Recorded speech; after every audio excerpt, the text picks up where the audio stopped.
स्वागत है आपका हमारी खास पेशकश सारे जहां से अच्छा में, जहां मैं पलक सहगल उठाती हूं सिस्टम से जुड़े वो तमाम मुद्दे जिन पर बात होना बेहद जरूरी है। भारत में रेफ्यूजी क्राइसिस 1947 में पार्टीशन के साथ शुरू हुआ और साल 2010 के स्टार्टिंग में इंडियन टेरिटरी में रेफ्यूजीज की संख्या लगभग 4,50,000 तक पहुंच गई थी। इसके साथ ही ध्यान देने वाली बात यह है कि भारत में साल 1951 के यूनाइटेड नेशन रेफ्यूजी कॉन्फ्रेंस और साथ ही हाल में साल 2000 अगर हम बात करें 1967 के, तो वहां पर प्रोटोकॉल का सिग्नेटरी नहीं है। यह ध्यान देने वाली बात है। इसका हवाला सरकार द्वारा यह दिया गया था कि यह प्रोटोकॉल इंडियन लॉज के अनुरूप नहीं है। क्योंकि भारत में कोई रेफ्यूजी लॉ मौजूद नहीं है, इसके लिए देश में रेफ्यूजी के प्रति व्यवहार में कोई एक रूपता नहीं है। तो हालांकि रेफ्यूजीज का सवाल ह्यूमन राइट्स और ह्यूमैनिटेरियन लॉ के बड़े प्रश्न उठाता है, साथ ही अंतर्राष्ट्रीय कानून के अन्य क्षेत्रों जैसे कि हम उत्तरदायित्वों की बात करते हैं, शांति बनाए रखने की बात करते हैं, तो यह अटूट रूप में जुड़ा हुआ है। लेकिन इसी बीच सवाल केवल इलीगल इमिग्रेंट्स का नहीं है, सवाल साथ ही में यह भी है कि देश में इलीगल इमिग्रेंट्स की क्राइसिस इतनी डीप रूटेड है कि अब ये भारत को अपराध का घर बनाते जा रहे हैं। तो इलीगल माइग्रेंट्स की क्राइसिस का आखिर हल है क्या? क्या एक बेटर लीगल फ्रेमवर्क की जरूरत है? हमारा संविधान इस पर क्या कहता है? आज इसी मुद्दे पर होगी हमारी चर्चा। पहले ग्राफिक्स की ओर नजर डालते हैं, फिर चर्चा की ओर बढ़ेंगे। तो इलीगल इमिग्रेंट्स की जब हम बात करते हैं तो ये क्राइसिस क्या है? तो सबसे पहला सवाल ये उठता है कि इलीगल और इमिग्रेंट्स के अंदर फर्क क्या होता है, रेफ्यूजीज और इलीगल इमिग्रेंट्स में क्या फर्क है। अब सबसे बड़ा सवाल आपके मन में ये उठेगा कि संविधान इनको क्या अधिकार देता है, अधिकार देता है या नहीं देता है। तो इसी के साथ क्या रेफ्यूजी को देश में रहने का अधिकार है? यहां पर ध्यान देने वाली बात है, हम रेफ्यूजी की बात कर रहे हैं, इलीगल इमिग्रेंट्स की बात नहीं कर रहे हैं। तो केंद्र सरकार के पास क्या अधिकार है और साथ ही स्टेट्स की रिस्पॉन्सिबिलिटी इसी बीच क्या है? क्योंकि केंद्र सरकार की अकेले रिस्पॉन्सिबिलिटी नहीं है, ये सारे इलीगल इमिग्रेंट्स जो है कहीं स्टेट्स में ही रह रहे हैं, तो स्टेट्स की क्या रिस्पॉन्सिबिलिटी है। अब आ जाते हैं गृह मंत्रालय के पास। गृह मंत्रालय 2021 जनवरी के अंदर रेफ्यूजी का डेटा जो है वे पेश किया। तो ये आंकड़े पेश करते हुए आपको बता दें, ये आंकड़े रेफ्यूजीज के हैं। तो 1952 की अगर हम बात करते हैं, 92 की बात करते हैं, तो 1992 में भारत में 8 देशों के लगभग 4 रेफ्यूजी थे। ये हम 1992 की बात कर रहे हैं। अब हाल ही में बात करते हैं तो 2021 के अंदर तमिलनाडु में 108 कैंप्स के अंदर 58,843 श्रीलंकाई रेफ्यूजीज है। ध्यान देने वाली बात है, ये इलीगल इमिग्रेंट्स नहीं है, ये रेफ्यूजीज हैं। ओडिशा में 54 रेफ्यूजी हैं और साथ ही भारत में कुल 72,312 तिब्बती रेफ्यूजी हैं। तो ये डेटा जो है होम मिनिस्ट्री द्वारा जो है पेश किया गया। तो अब सवाल ये उठता है कि हमारा लीगल फ्रेमवर्क जो है वह इस पर क्या कहता है। तो आज इसी मुद्दे पर रहेगी हमारी चर्चा। हमारे मेहमान हमारे साथ जुड़ गए हैं। प्रमोद कुमार हमारे साथ अधिवक्ता है सुप्रीम कोर्ट से, सलमा फ्रांसिस हमारे साथ सामाजिक कार्यकर्ता हैं और साथ ही अनिल गर्ग हमारे साथ आरएसएस समर्थक जो हैं वे जुड़ गए हैं। बहुत बहुत धन्यवाद आप तीनों का अपना कीमती समय हमें देने के लिए। अनिल जी, सबसे पहला सवाल आपसे रहेगा मेरा, रेफ्यूजीज की क्राइसिस और साथ ही इलीगल इमिग्रेंट्स की क्राइसिस कितनी डीप रूटेड है, इस पर क्या कहना चाहेंगे आप? देखिए, दोनों बात बिल्कुल डिफरेंट है। हाँ, ये बात ठीक है कि रिफ्यूजी है या इलीगल इमिग्रेंट है, ये दोनों के दोनों भारत के नागरिक नहीं है। इसके अलावा इनमें कोई समानता नहीं है। अब रिफ्यूजीज की बात करें कि रिफ्यूजीज की तो जो आपने भी अपनी चर्चा में भी कहा, 1947 से क्राइसिस शुरू हुआ। उस समय जब देश का बंटवारा हुआ तो एक बड़ी संख्या में लोग वहाँ से जब माइग्रेट होके आए, आप उसको रिफ्यूजी कहेंगे या लोग बोलिए कि अपने अपने देश की तरफ लोग आए, तो वो एक क्राइसिस शुरू हुआ। उसके बाद 1959 में जब तिब्बत पे पूरा चाइना ने कब्जा कर लिया तो एक तिब्बत बड़ी संख्या में रिफ्यूजीज आए। ये दोनों रिफ्यूजीज थे, ये इलीगल माइग्रेंट नहीं थे, आपको कहना चाहता हूँ। लेकिन 1970 या 1971 में बांग्लादेश से जो लोग, जो आज का बांग्लादेश है, उस समय जो पूर्वी पाकिस्तान था, वहाँ से जो लोग आए वो लोग रिफ्यूजी भी आए और इलीगल माइग्रेंट्स भी आए। ये बात ध्यान देने योग्य है। इसके बाद 1984-85 में श्रीलंका से लोग आए जो आज तमिलनाडु में रहते हैं।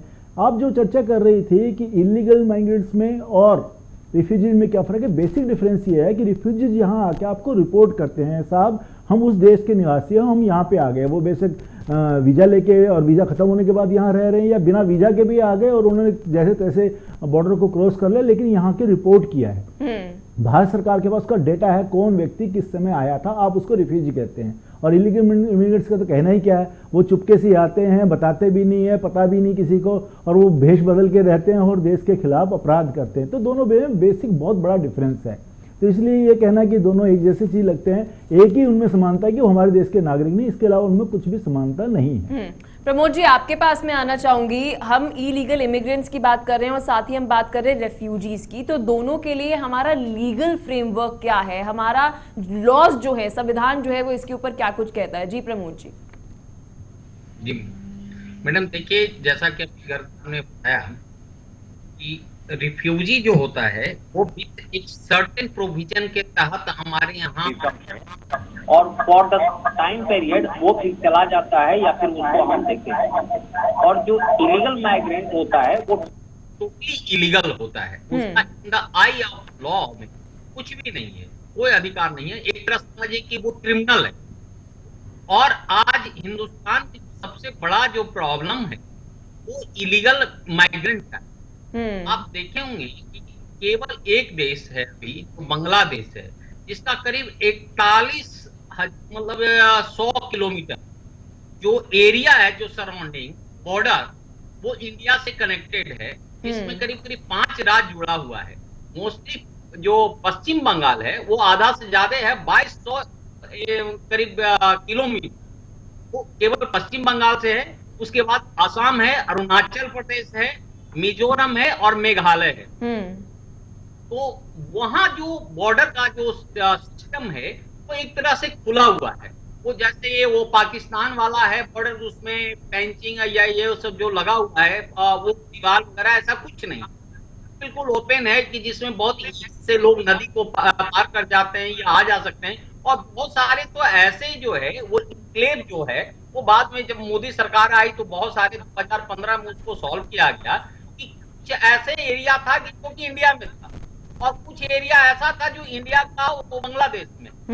ऐसा आना जाना उन लोगों का आम बात हो गया था। और इस तरह से जितने भी स्मगलिंग होता था और जितने भी इलीगल काम होता था वो बहुत इजी वे में, जैसे आए दिन आप देखे होंगे कि वहां से जो है बांग्लादेश से इंडिया से गायें ले जाते हैं।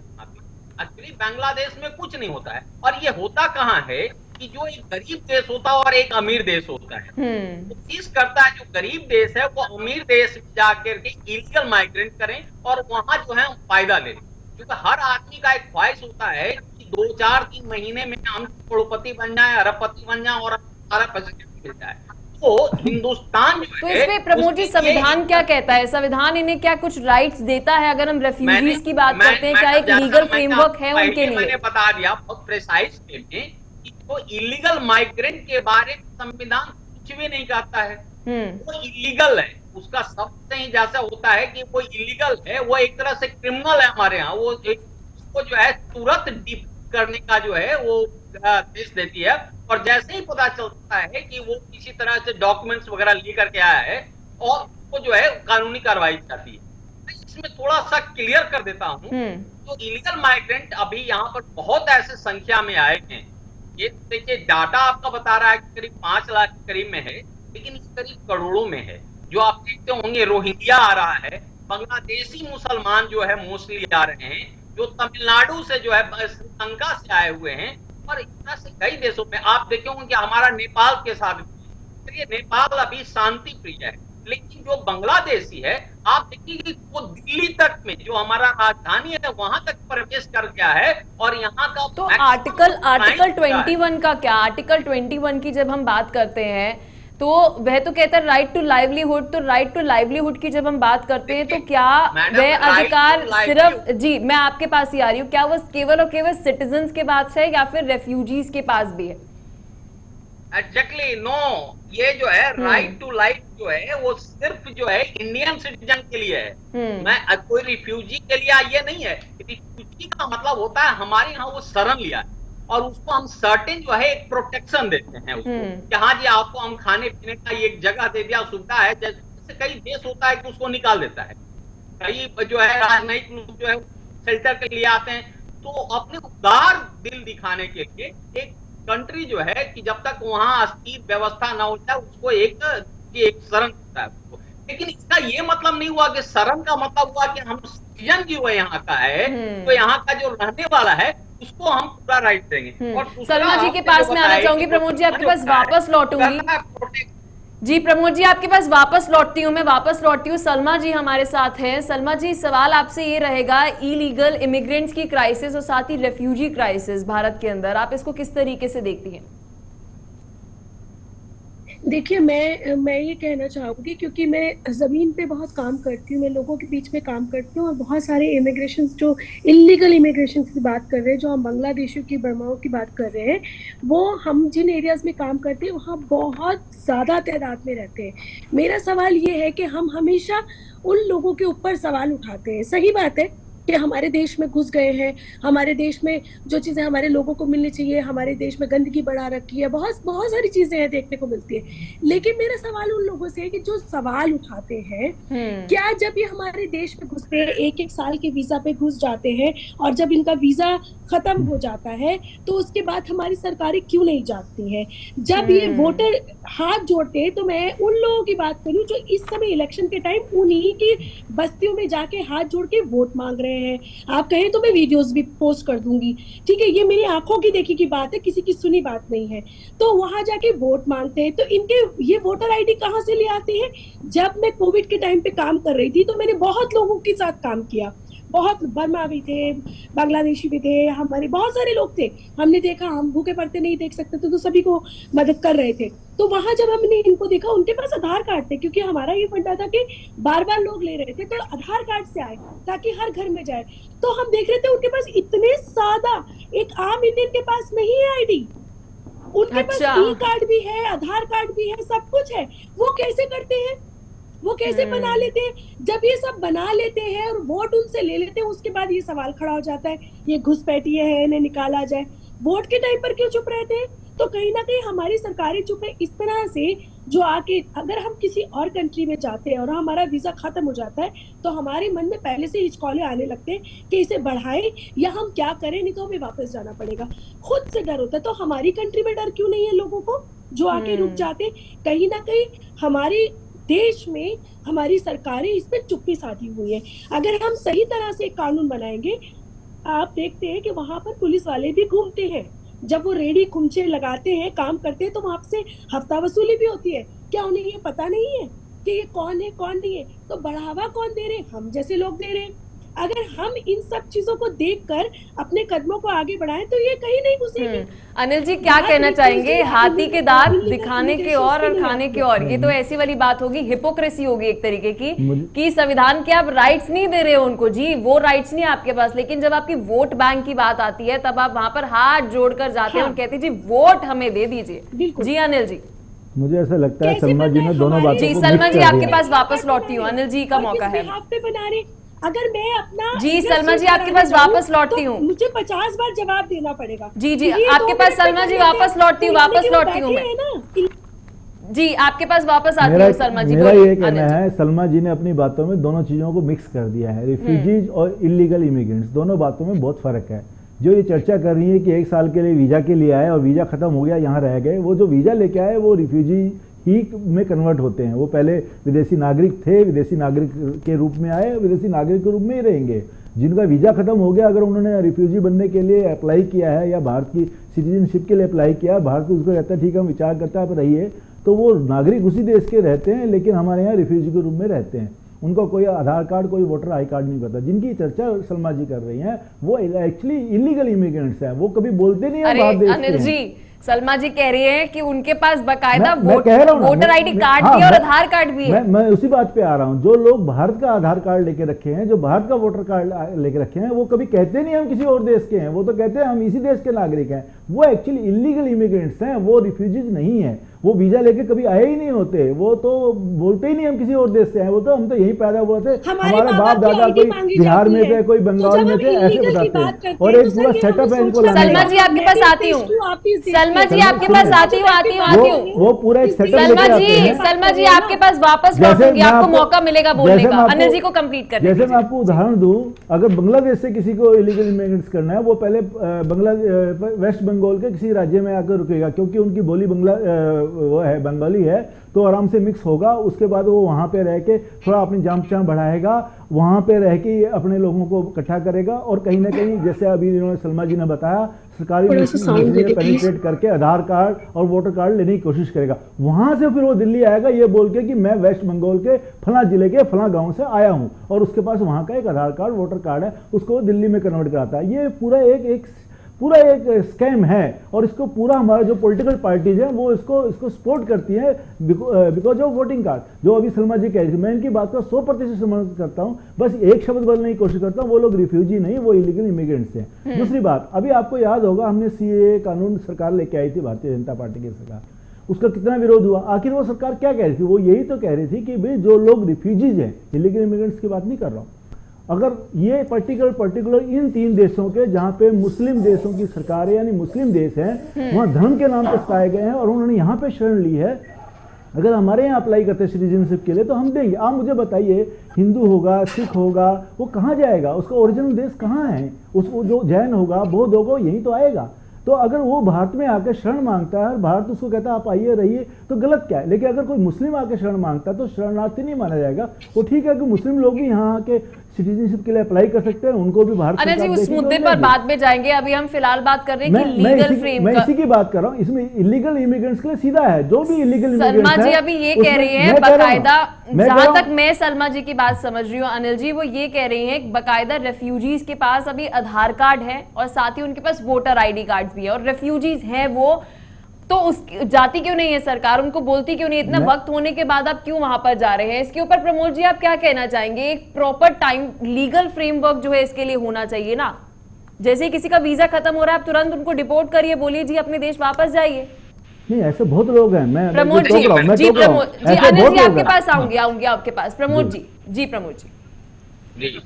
मैडम आप देखे होंगे कि सरकार जो है इस पे थोड़ा काफी गंभीर हुई है, क्योंकि पिछले 70-75 सालों में जो ये मिसयूज किए हुए हैं और ये एक बहुत बड़ा गंभीर बीमारी हो गया हिंदुस्तान। आप देखिए लाख प्रयास हम लोग कर रहे हैं, सरकारें भी कर रही है भारत की प्रगति के लिए, लेकिन फिर भी विकास नहीं हो रहा है। वजह क्या होता है कि हम यदि 2 कदम आगे बढ़ते हैं तो हमारा 3 कदम हमारे पैर को खींच लिया जाता है। आप देखिए जो जनसंख्या जो सुरसा की तरह अपना मुंह बढ़ा रहा है, उसका वजह क्या है। एक तो एक सर्टेन जो है बढ़ा रहे हैं, दूसरा हम बाहर से आ रहे हैं, और जो बाहर से आ रहा है इलीगल जो पर्सन है, इलीगल माइग्रेंट है, चाहे वो इंडिया से होगा, जो कि आप कुछ दिनों देखें उनकी ये बहुत बड़ा गंभीर बीमारी हो गया है, और सारी इलीगल काम जैसे स्मगलिंग वगैरह का होता है, गौ तस्करी वगैरह होता है, हर चीज है वो। लेकिन प्रमोद जी सवाल ये है, अभी सलमा जी ने बहुत सिंपल सी बात बोली जी, कोई देश में आया, फॉरेन एक्टर, फॉरेनर्स एक्ट हमारा बोलता है 1900 हमारा, कि जी कोई आया, उसका वीजा खत्म हुआ, अगर वो नहीं जाता वापस तो आप उसको तुरंत जो है भेज दीजिए। फिर उसके बाद क्यों इतने समय तक आप वेट क्यों करते हैं। जी सलमा जी। मैडम मैं बता रहा हूँ, देखो जी आपके पास प्रमोद जी लौटती हूँ मैं। सलमा जी बोलिए। मैं बताती हूँ, ये जो कहावत है ना, ये कि 5 साल का हम डेटा निकाल रहे हैं। मुझे जमीन पे काम करते हुए स्लम एरियाज के बीच में गांव में काम करते हुए 27 साल हो गए हैं, और मैं पिछले 27 सालों से, आज छोटे से बता रहे, तैमूर नगर में चले जाइए, महारानी बाग में चले जाइए, मदनपुर खादर के बैक साइड में चले जाइए, कालिंदी कुंज के पीछे चले जाइए, शाहीन बाग में चले जाइए, सारे भरे पड़े। और ये आज से भी 25 साल से 30 साल से, मैं 27 साल का एग्जाम्पल दे रही हूँ जो मेरी आंखों देखी बात है। तो 27 साल से, चाहे वो कांग्रेस की सरकार थी, मैं नहीं कह रही भाजपा की बात, मैं कह रही हूँ कोई भी सरकार थी, क्यों नहीं इन मुद्दों पे काम करती।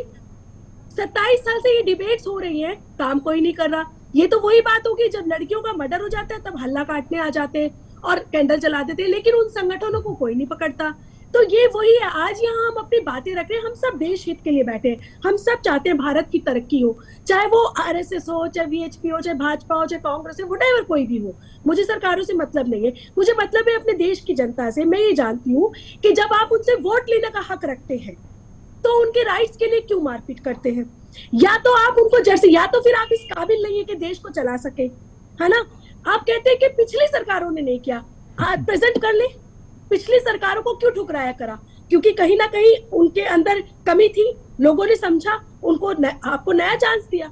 तो जो प्रेजेंट में है उसकी अकाउंटेबिलिटी बनती है उन चीजों पे काम करने की, क्यों नहीं करी। 10 साल 15 साल तो अभी भी हो गए, तो करना कहीं तो कुछ दिखे, अनिल जी नहीं है। फिर बहुत दुविधा है, क्योंकि अब प्रॉब्लम ये हो रही है कि जितने भी ये इलीगल इमिग्रेंट्स हैं या रेफ्यूजीज की अगर हम बात करें, इनको कोट करें रेफ्यूजीज, तो अब इनके पास बहुत सारे प्रूफ नहीं है, तो ये इलीगल एक्टिविटीज के अंदर भी जा रहे हैं। होम मिनिस्ट्री की तरफ से बात जो है की गई है कि टेररिज्म के अंदर इनका बहुत ज्यादा इन्वॉल्वमेंट होते हुए नजर आ रहा है। तो ये बहुत बड़ी क्राइसिस है। सलमा जी आपके पास वापस आती हूँ। अनिल जी, इसका सोल्यूशन क्या है? What kind of policy we need? मैं आपको बताता हूँ। सलमा जी आपके पास वापस लौटती हूँ। सलमा जी आपके पास वापस बताता हूँ। दो जी, बातों को हम अनिल बार जी। बार मिक्स कर रहे हैं। पहले तो दोनों बातों को अलग करें। रिफ्यूजीज की जहाँ चर्चा है, जैसे अभी सलमा जी भी कह रही थी जी 1 साल का वीजा लेके आए, क्यों नहीं आपने वापस डिपोर्ट किया। आप ये देखिए, जो पाकिस्तान से आए हैं, कुछ लोग बांग्लादेश से हिंदू फैमिलीज आई हैं, वो 1 साल से छोड़ो 6 महीने का वीजा लेके आए, लेकिन यहाँ आके उन्होंने रिपोर्ट कर दिया आप हमें बेशक जेल में डाल दीजिए, हम अपनी जान, अपनी बेटी, माँ बेटी की इज्जत बचा के ही यहाँ पे आए हैं, हम वापस नहीं जाएंगे, आप जेल में डाल दीजिए, या तो हमें शरण दीजिए या हमें जेल में डाल दीजिए, लेकिन हम वापस नहीं जा सकते। उनको आप रिफ्यूजी की श्रेणी में रखेंगे मानवता के नाते, आपके पास और कोई तरीका नहीं उनको वापस भेजने का, क्योंकि वापस वो पहले कह रहे हैं आप हमें जेल में डाल दीजिए अगर हमें अपराधी डू एंड डाई वाला सिचुएशन, क्योंकि हम वहां पर जा ही नहीं सकते, क्योंकि हम बड़ी मुश्किल से जान बचा के आए। तो आप उनको इलीगल इमिग्रेंट्स नहीं कह सकते। वो किसी तरीके से आए, उन्होंने अपनी पहचान बताया पाकिस्तान में, बांग्लादेश में, वहां रहते थे और हमारी जान का खतरा था। जैसे अभी हमने अफगानिस्तान के अंदर क्राइसिस देखी। इसलिए अभी देखो ना, अभी अफगानिस्तान में जो सिख फैमिलीज आई हैं, हिंदू फैमिली आई, हम खुद लेके आए हैं उनको। कौन सा वीजा दिया हमने अलग से उनको? हम तो उनको लेके आए, भैया आइए अपनी जान बचाइए, हमारे यहाँ शरण लीजिए। लेकिन अनिल जी, सलमा जी ये बोल रही है उनको राइट्स नहीं मिल रहे, राइट्स नहीं मिल रहे। नहीं, उनको राइट्स देखिए, तभी तो लीगल फ्रेमवर्क की जरूरी है कि अगर वो आ गए,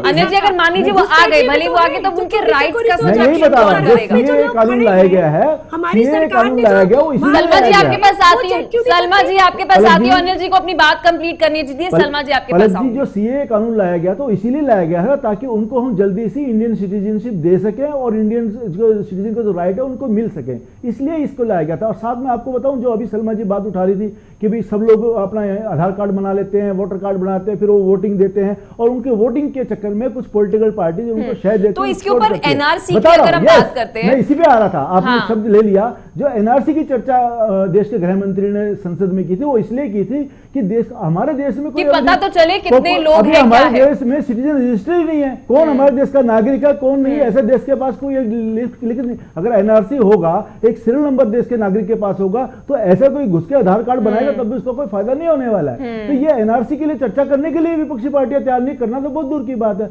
वो उस एनआरसी की चर्चा पर आती है जो सुप्रीम कोर्ट ने असम में 1971 के बाद लागू की, और सुप्रीम कोर्ट ने लागू की, उसके नॉर्म से सुप्रीम कोर्ट ने बनाए, उसका बाहर सरकार से, किसी सरकार से लेना देना नहीं। वो उस एनआरसी की चर्चा शुरू करती है। एक्चुअली एनआरसी का तो अभी ड्राफ्ट ही तैयार नहीं करने दिया, ड्राफ्ट तैयार होगा, उस पर चर्चा होगी, वो इंप्लीमेंट होगा, तो जाके पता लगेगा हाँ भी इसमें कुछ गड़बड़ है तो ठीक करें और उसको देश में लागू करें।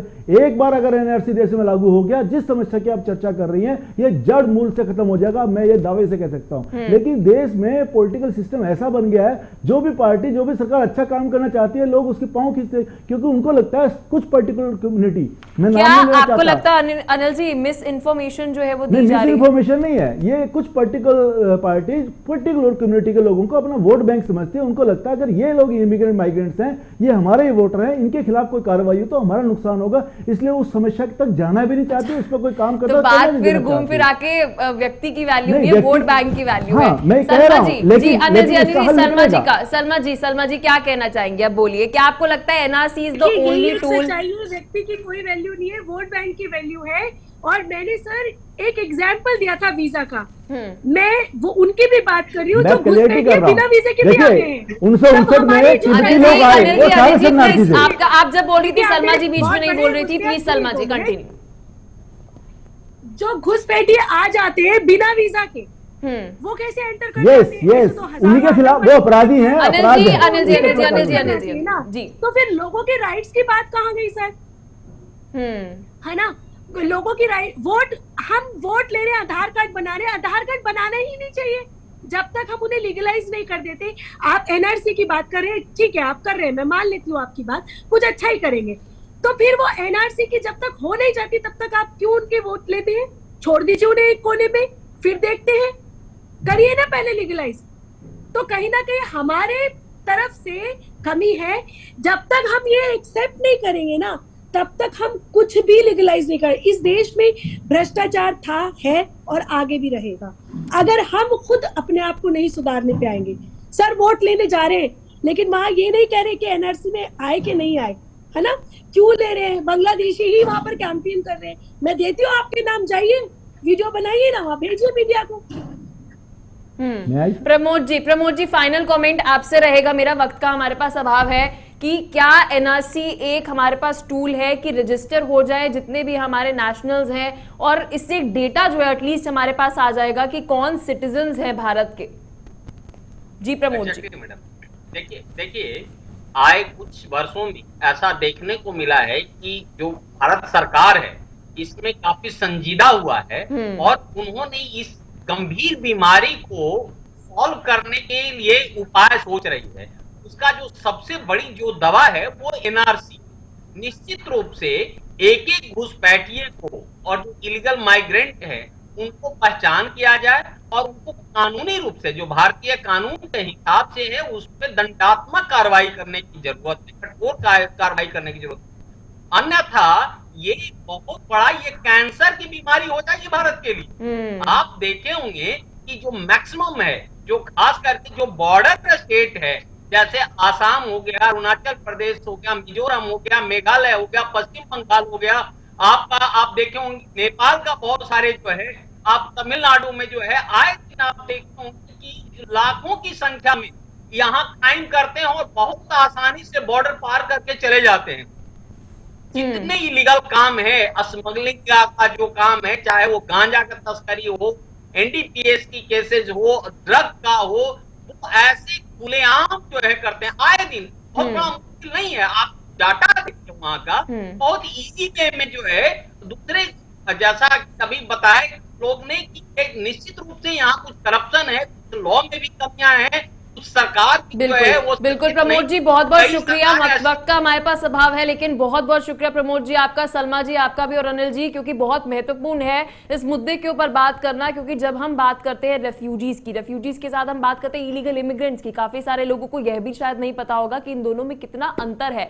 जो इलीगल इमिग्रेंट्स है वे बहुत ज्यादा अलग है और साथ ही जब हम रेफ्यूजीज की बात करते हैं वे अलग है। सरकार उनको बाकायदा राइट्स जो है वे देती है, लेकिन सवाल ये भी उठता है क्या कुछ उनको राइट्स जो है वो मिल रहे हैं, संविधान जो है इसके ऊपर क्या कुछ कहता है। आज इसी मुद्दे पर रही हमारी चर्चा। फिलहाल के लिए इस एपिसोड में इतना ही, मिलते हैं आपसे नेक्स्ट एपिसोड के अंदर एक नए मुद्दे के साथ।